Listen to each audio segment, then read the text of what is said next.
that organized people of a religious mindset under one banner, and it became kind of like the party charge. They became the standard bearers and then overtook it. How do you fix that? I don't know. Well, we've had so much damage done in a decade, 2-decade period in the middle of the last century. Because if you look at where atheists and freethinkers were publicly at the end of the 19th century, when you had people like Robert Greene Ingersoll, who were, he gave the keynote address for the Republican National Party. He was known as the great agnostic, debated preachers, gave lectures out in the open on the problems with the Bible and things like that. And then it became kind of taboo to talk about, we don't talk about religion and politics because we want to have nice, peaceful dinners. This is. I'm gonna nitpick with a minor rant for a second, and it's gonna let some of my political leanings fly. But it's about the mindset here. I've come under fire, as have a number of other atheists, and that have been identified as new atheists as being too outspoken or too confrontational, by a group of people that have been labeled accommodationists. To me, the accommodationists, the let's all get along and have a big tent, that's currently happening in this secular schism that I've labeled, they're the same type of people that made talking about religion and politics taboo. Let's just keep the peace and have a nice quiet dinner party rather than actually discussing things that are real, things that matter. Let's not have any conflict. When it's conflict that actually helps the world change. It's the struggle that helps the world change. Yes, that's correct, yes. Seeking this dull gray medium is just so patently offensive to me. And I'll tell you this, that while I do tend to vote Democratic, I don't always vote that way, but I think that the reason that the Democrats lost the House, and they're doing predictably what PZ and others said they would do, is because there are too many people in the Democratic Party that were elected with an accommodationist mindset of, we don't want to ruffle too many feathers, let's see what we can do without losing our positions, and that's why they lost them. I think what we need is Democrats with sacks, who are actually willing to do what they say, because I think you'll find that a lot of Democrats aren't ultra-liberal fiscally and socially. This broad spectrum encompasses a lot of different views within a particular label, Democrat, Republican, whatever. And I think you'll find the same thing on the Republican side, that there are some, perhaps many, who would not necessarily fit into that narrow little box. But we have, if anything, the poison that's been taking over is this accommodationist idea of, let's seek the least common denominator in everything. It irks the crap out of me.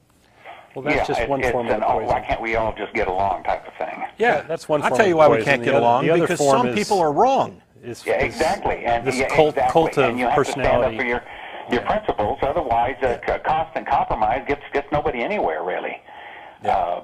Let me leave you with one thought here, and see what you think of this. I don't know that this is true or not, but it's an idea, and that is that the religious people in the Republican Party, they are religious. One of the things that they need is a feeling that they're being taken care of, and with them, of course, it's God that they feel takes care of them. On the other side, as far as the liberals go, and once again, we're painting a broad brush here, but I think there may be that same need there, the need to feel as if they're being taken care of. Now, with them, it's not God; it's government.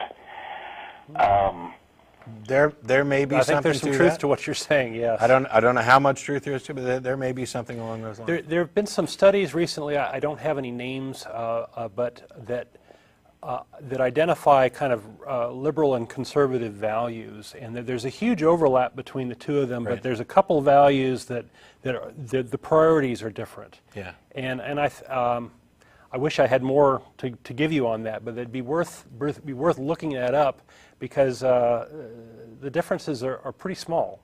Really, we're sort of all human at the core. Yeah, I think that, you know, one of the things that's kept us from clearly identifying exactly what the differences are so that we might be able to make progress on them is this idea, this live and let live idea of we don't want to talk too much about the differences between us. We want to pretend that we're already on the same page, when in fact, if we noticed that we weren't on the same page, we could correct it and maybe get more people on the same page. But I'm just, you know, kind of guessing at this point because I'm not advocating a utopia, and I don't think that There's it's a lot realistic of sausage goal. making in politics, right? Where you don't necessarily want to see how it's made. Yeah. All right. Well, thanks a lot for calling, Kevin. I appreciate it. Thank you for your opinions and your commentary. I really appreciate it. Sure. Thanks a lot. Okay, bye-bye. We're going to roll the bones here. We got about 8 minutes or 9 minutes left in the show, and this call may be very quick. I don't know. John in London. Hi, Matt. We spoke over the email. You remember me? Yeah, didn't I say in the email Smith. that the conversation was over? Yeah, you said that I didn't have any proof and evidence to justify my Christianity. Right. Yeah.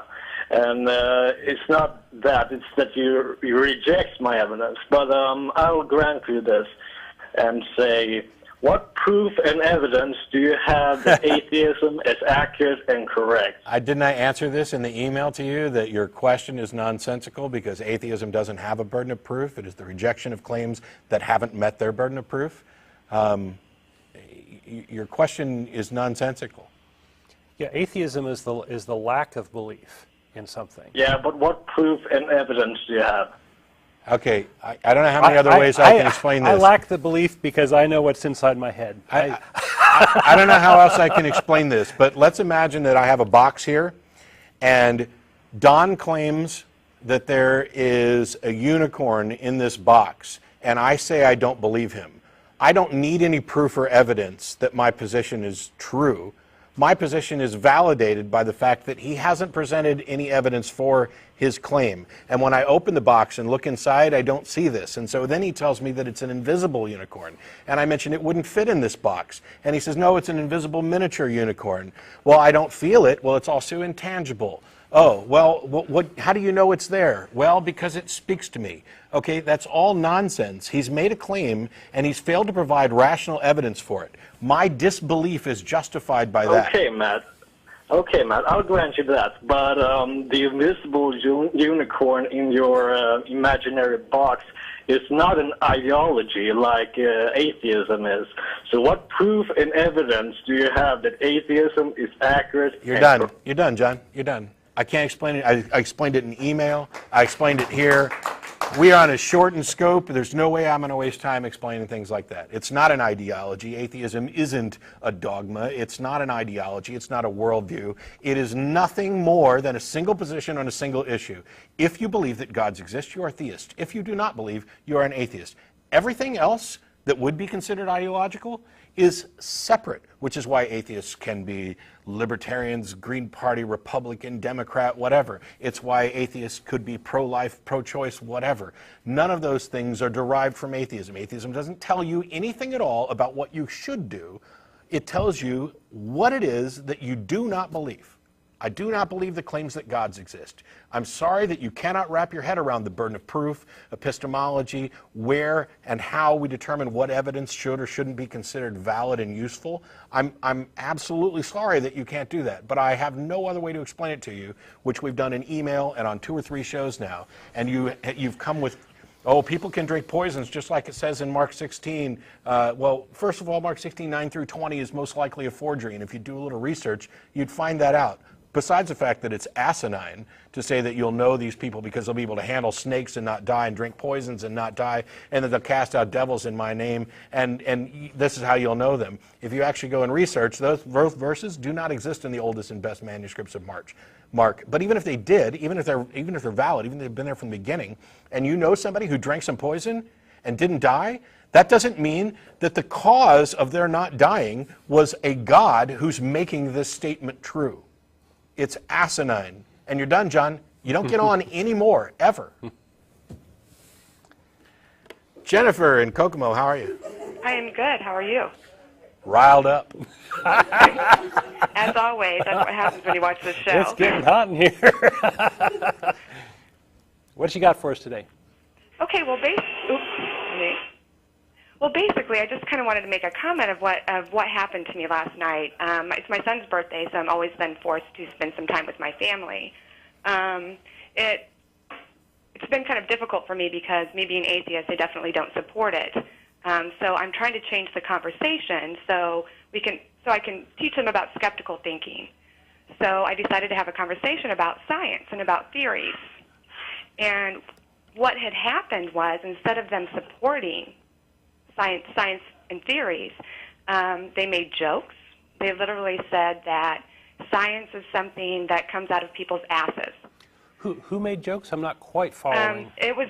Well, we had a birthday party for my son, and it was my mother and then her two friends, Oh, so who your are all extended, involved in the medical family? field. Okay. They're all involved in the medical field? Yes. And they think that science is just something people pull out of their butts. Oh yeah, yeah. And I was trying, That's to a head explain to scratcher. them the basics. Have you what reported a them to the theory licensing is. bureau for the medical industry that they work for? And they're dependent on science to treat their patients. But for some reason, this doesn't come together. And, this is why I feel like I'm so passionate about being a skeptic, a skeptical thinker, because these people are voting. These people have great influence, and I think, especially being in the Midwest, that this is a normal way of thinking. Yeah. Yeah, I don't I understand. empathize. I don't understand how somebody can be. I mean, when you say they're in the medical profession, obviously we're not talking about doctors. No, they're nurses. Okay, but still, I mean, I have a great deal of respect for nurses. Do they think that the scientific knowledge that we've gained about the human body is something people just pulled out of their butts? I mean, when somebody prescribes, when somebody comes in and they need epinephrine, why do they think it works? Is it just magic and coincidence that epinephrine will prevent somebody from going into anaphylactic shock? I don't know. What I would have liked for them to do is that, what they could have said is like, Jennifer, I don't understand. But instead, I was wrong, and I was laughed at. Instead of, the conversation trying to be continued so people can try to understand, they shut me down, and I was a joke. I wonder if they accept medical science but reject other scientific theories that they don't comprehend. Things like, for example, dark matter and dark energy is something that to lots of people looks like it's something that they just pulled out of their butt.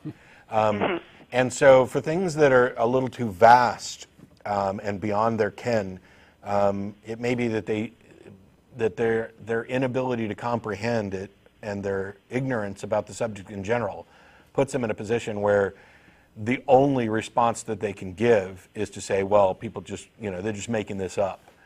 Because I think that if you, for example, evolution is one thing that I would imagine that they're probably scoffing at. Oh, you can't even have a conversation about evolution with my family. Well, but the solution, though, is that if they're accepting medical science but rejecting other things because they can't quite wrap their head around it, it might be a valid tactic to demonstrate to them exactly how evolution plays into medical science, how we watch microorganisms evolve in order to develop vaccines, et cetera. Well, there's a topic called Darwinian medicine, and we were fortunate enough to hear a lecture on it. But Scientific American has covered it, and I believe there's a couple books on the subject. But it talks about how you can understand so much about maladies and disease from taking an evolutionary viewpoint of how we got to where we are and why the plumbing isn't working right, or why certain microbes are able to defeat our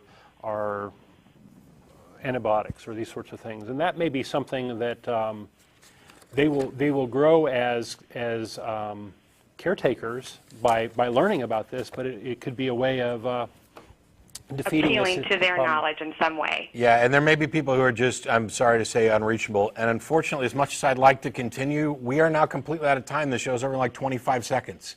Okay. So thanks very calling. much for calling. Thank you so much, man. And That please, was a great show. So please I call really back another appreciate time. this. Thanks a lot to the crew. They're listed up on the screen, particularly Joe Rhodes, who is leaving us. Thanks so much for years of dedicated service to bring the show to millions. And there will be no show next week. Sorry about the late notice, but we'll see you in 2 weeks.